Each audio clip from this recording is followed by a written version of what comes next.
Welcome to the Creative Spaces Podcast with Guy Zwick and Scott Samil of Highway 85 Creative. In each episode, we will discuss creative ways to define your space and build your brand. So, after a break, we're back in the saddle, talking trade shows, talking design, talking people, talking shops.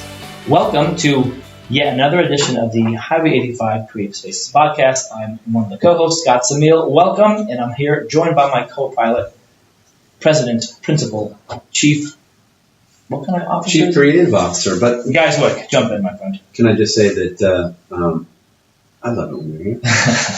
You are so good at this, and I know you're going to be helping someone else as a host, and they're going to love you too. Because you're just good at this. I appreciate that. So, much love. There is a lot of love. Love is good. But we haven't had this in a while. So let's jump into some topics in free flow like we usually do. All right. You know what I want to hit today? We talked about this before, but to formally announce it, I'm just going to read the title. It's called The Core Tenants of Store Design. And so this is what I have to say to that. Because right when I read that, I said, Joe Anderson, who's running the audio and content for this. What the fuck does that mean? I don't even know what that means. I know what core means. Tenants. Is that people who rent your house? Store design. I am dyslexic, so it is helpful. Are you really? to read. Yeah, I am. Talk about that later. Very slow. Your name should be Bob. Improved with age and you learn how to deal with it. You do. Like full-on dyslexic? Full-on? Oh, yeah. I couldn't say skip that word. words. I'm a mess. You should see me reading to my kids. Every acronym that people have in your generation, you have ADD. Yeah, I'm a mess. All right, but you're good. All right, so let's talk about the core tenets of store design. So, Mr. Anderson, can you tell us what that means? Yeah, like important design principles, like the 10 commandments of store design. Like the principles that you always make sure that you hit, that there's good the flow. 10 commandments of store design is there is no 10 commandments of store design. Of store design. But what he just said was correct. It's the principles. Talk to me about the main things you should know and you should do for store design.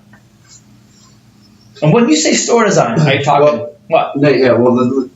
Let's use some recent examples here at Highway 85. Some customers. We have we've been doing we've done about 10 or 12 stores recently for Brooklyn bedding, and at the same token, we spent a year and a half developing and helping Howard Air, an air conditioning service and repair, and they do commercial too, but build a showroom and an experience for retail that's not really seen in their industry. So those are two different things. So that sends me off, when we talk about those two examples, is this same thing that we talk about a lot in trade shows, but I think it applies here too, and that is don't be in the middle. So if you're going to have a retail space or anything customer facing, it is probably a good place to first identify, do I want to be a minimalist, or do I want to be on the extreme? Don't do what everybody else is doing. Don't just live right in the middle and barely, put this space together on a shoestring budget, or, if you're, the Gap does this, so I'm going to do what the Gap does because I have a boutique. No, really consider being on these extremes, because that's what everybody cares about, and that's what draws people. And so let's start with Brooklyn Bedding, for example. They live on the minimalist side. So the approach to these stores is it's about the beds, then it's about the accessories, the pillows and the sheets, but it is about the beds. So let's not overwhelm the senses when you come into the space. Let's take a very clean, the branding, the messaging is simple, short words, and it's about the beds. So that the focus should be when you come in, you're not overwhelmed, and that there's an order to, the process. Let me just jump in real quick. So start. No, that's good. I want to make sure. I want to create a picture for the folks who are listening. You're talking about a person coming off a street and they see this Brooklyn bedding sign, and I'm walking into their store, right? Yep. Their store is their showroom, and the back is the inventory. So the approach to how they sell, what they think is important, that's all aligned with the space. Right? Correct. And so in their case, they're going minimal in that they don't want to confuse you, but they want to lead you down this path to help you make a decision, but understand it along the way, right? This is correct. And they're also got to consider that they sell online too. Okay. So this could be a place where this purchase might not happen right here.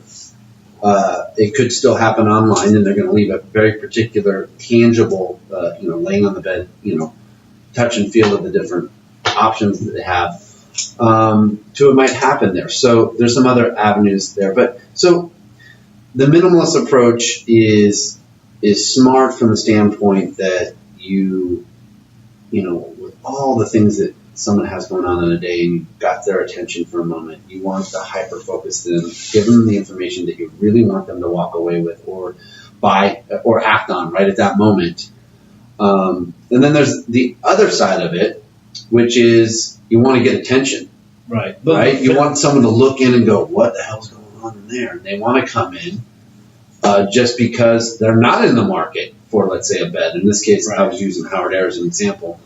Where Howard Air wants you to come in, for example, and see your options for, it's a big purchase. You have an air conditioning unit go down or something in your house, and you got to go spend $10,000, and they want you to come in and really know what your options are. But then they want to overwhelm your senses because it's a connected home. So look at this opportunity here to see all these things from your alarm, from looking at your garage and your appliances and how everything can be connected. And all of a sudden, you walk out of this place going, your mind's spinning. You were trying to come in saying, I want to spend between how do I get a cheaper unit? And then they're telling you, well, no, you can save money on this end by buying a nicer unit, controlling the rooms, and blah, blah, blah, blah. But then just going right down a rabbit's hole to all these, overwhelm the senses. Wow. Okay. So that they want to come back. And then they want to tell somebody else, oh, no, you need to go see these guys. So tell me, so we'll come back, we'll look back to the whole. Sure. So far, one of the core tenets is, don't be in the middle. That kind of overwhelm the senses, get really involved or go minimal and stick on a message. And I'm sitting here saying, there's a principle that goes to both. If you know your customer and you know what you're trying to achieve, then both work. So we talked about Brooklyn Bedding. We'll come back to that in a second. But Howard Air, are you saying that folks can go to Howard Air's headquarters, or is this a standalone experiential shop? What is this we're talking about? Well, it's both. Does it exist yet? Or? They are building. Usually don't think about the last time you've had, let's say, an air conditioning unit break or you need a service. Have you ever thought about going to a showroom to see anything, or actually go to the?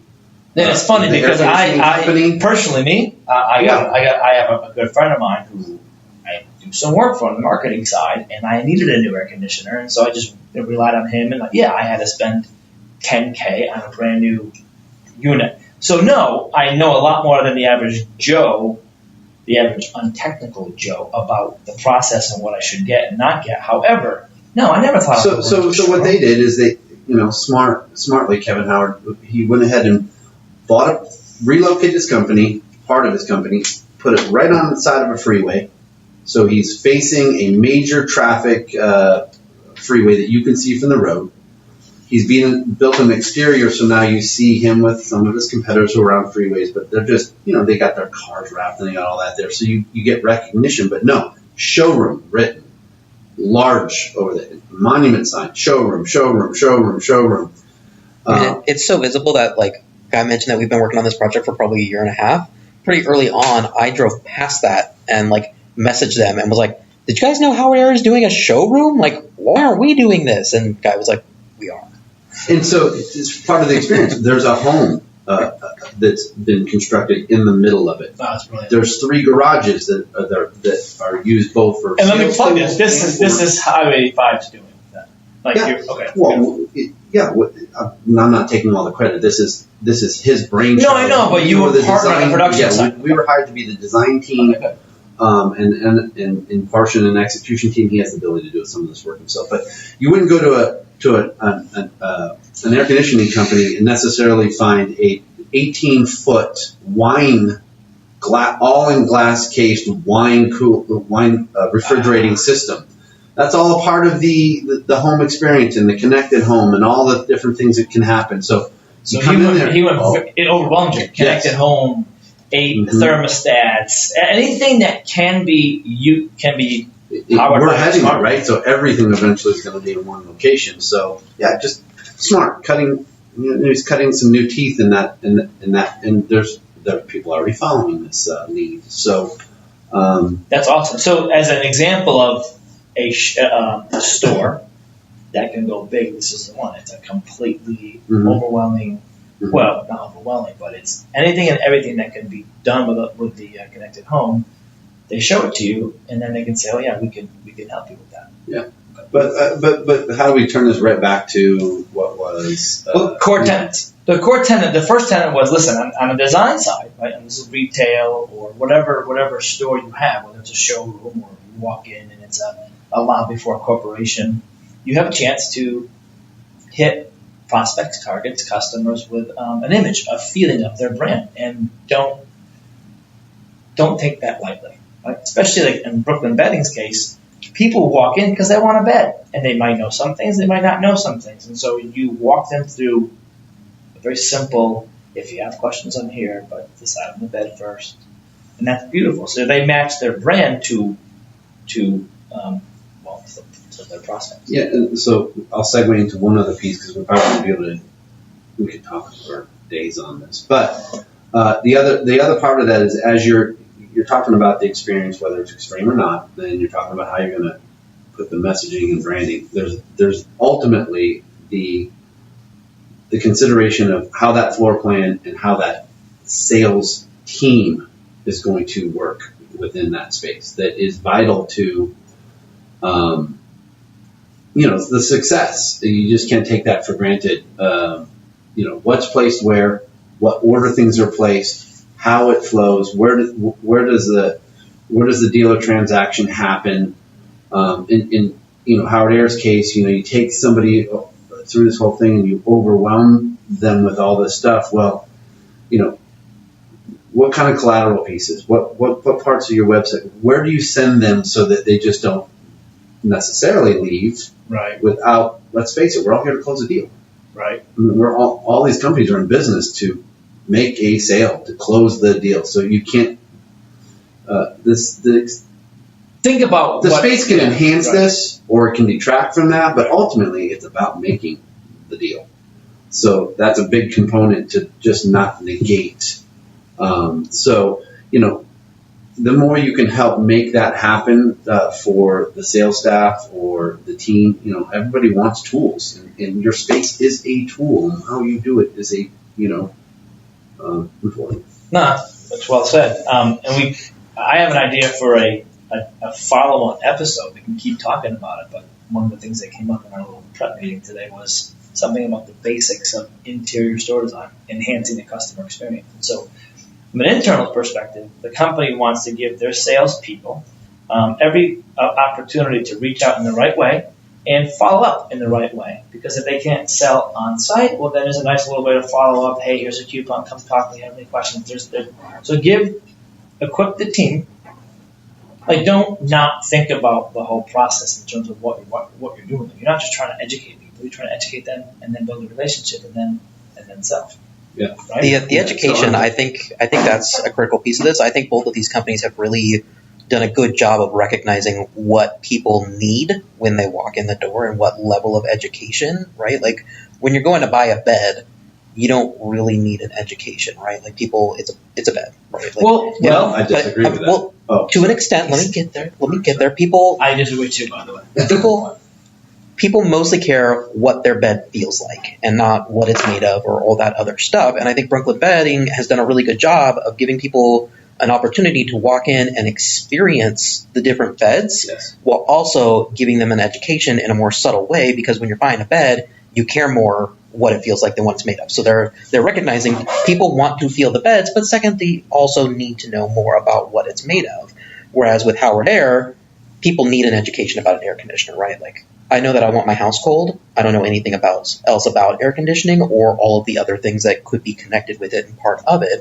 And I think Howard Air has really recognized that people need to know all of these things before they can really make this good purchase and all these things that are connected to it. And they've done a good job of creating a space where they can do that education and show people these things while still also giving them a really good experience that kind of really wraps them up in the whole thing. You were going to say something about... Segueing off this, what's something that it... I know we're running out of time. No, we're not running out of time. We're going to keep going. But for these two examples that we've been talking about, there's one amazingly important thing that's just not said, and that is the owner of Brooklyn Bedding and the ownership there and the ownership of Howard Air are extremely passionate about air conditioning, extremely passionate about bedding. I mean, when they're touring you and they're pitching you, you will buy from them. You will feel and you will know, and that has got to be projected through every store, through every salesperson, from every experience, no matter where you are, extreme or not extreme, because that's where you get repeat people. That's where you get loyalty. You can't. That's where you get. All right, let me. You know what I'm saying? I agree with. Let me kind of say a few things. Maybe that brings them both together. Thank you. Bring us all together and close this for us. I'm not even going to close it. I'm just going to say something. Yes, you're right in that you made the point of on the bed side, it's like, is it comfortable or is it not? And on the air conditioning side, like I kind of want to know more about how this thing all this connects. However, I'd say that there are more and more people these days that are, and I have personal examples that want to know what's in the bed. Is it organic material? Is it flame retardant? What are the chemicals? More and more these days, people can educate themselves with a Google search, right? And so they want to know. There's some people, like imagine, I'm stereotypical dude, is it comfortable, yes or no? But I just bought a bed myself, and I got a different bed. I got one of those beds out of a box. Mm-hmm. But I did my research, and I had a 25-year-old mattress, and we changed it up, and we liked it. But my wife had more.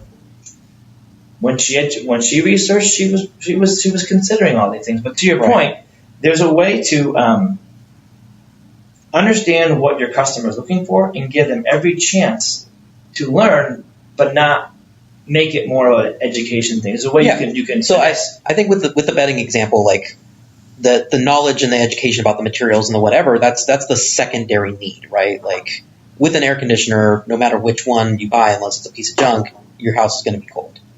Whereas with a bed, if you don't buy the right bed that's not comfortable enough, you're not going to get a good night's sleep, right? So the primary need when buying something like a bed is it comfortable? Can I test it? Can I feel it? Do I like it?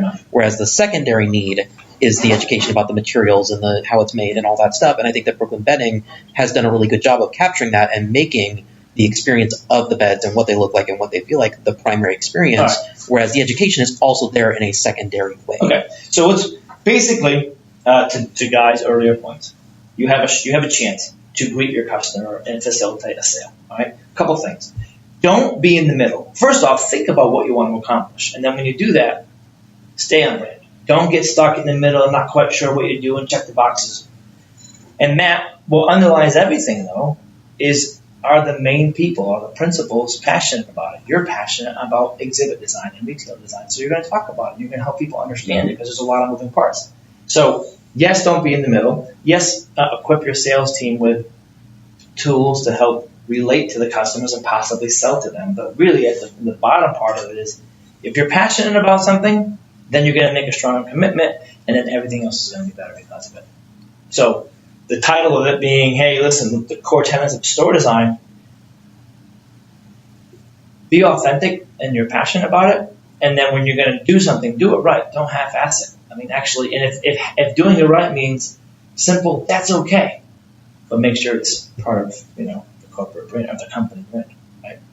You were saying something about, this is going to be way off topic, but malls these days have to do more of that, right? Everybody buys online now, right? But when you go to shopping centers, it's still about the experience. You can see, and feel, and taste, and so the better malls these days that aren't closing down are making it more an experience. I went with my kids, just wasting some time this past weekend, to the Travis Matthew like retail store at the Passion Valley, and they had like a Legos in one of the dressing rooms for the kids. They had like a little hoop shoot thing in there. They had a ping pong table. It's for dads that want to spend $100 on a hat and a polo, which is actually cheap for them. It gives them a chance to sort of try things on and not have to worry about babysitting their kids. And so malls, smart stores are putting more thought into the actual experience. Yes, they know that these people can go home and buy online, but that's okay. Part of the cost of the online sale is giving people a chance to see what these new styles look like. Agreed. Yeah. So, good job. Thank you. So let's wrap this one up because we have other things we want to talk about. But basically, and I don't even mind coming back to this again because there's more core tenets of store design. But I think it's good to know. I'll hit them on the head with this. Understand who you are. Be passionate about it. When you do it, a store or a front, don't get stuck in the middle. And then equip your sales team with all the tools necessary to sort of help close the deal. Mm-hmm. Well said. And also think about your customers' needs. Which is in the front end, right? Yeah. You think about that before you even open it up. Why are they here? What are you trying to do? What are you trying to do? Let's see. Peace out. Talk soon. Bye-bye. Thank you for listening to Creative Spaces Podcast. For more information about Highway 85 Creative, visit us at highway85creative.com.